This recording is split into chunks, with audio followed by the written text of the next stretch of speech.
just going to do a single measurement part here instead of a program. Go into single measurement. You want to go to coordination. We're going to do a type A coordinate.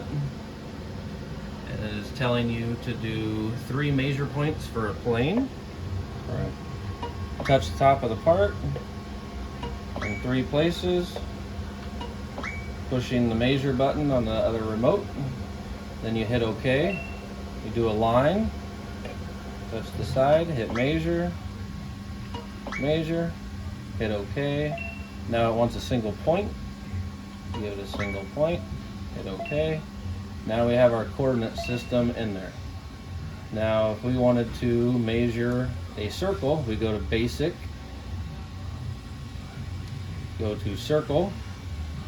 We're going to select a boss, and then we're just going to measure at least 3 points around the outside. Hit OK. Now we have our circle. If we wanted to measure another boss and put it on the top, we can touch another 3 points anywhere. Hit OK.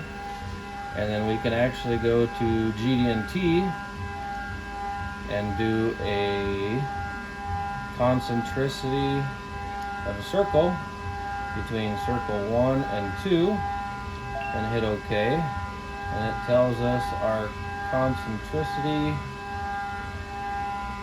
on the screen. So we can do all sorts of different things with flatness, roundness, straightness, cylinders, contours.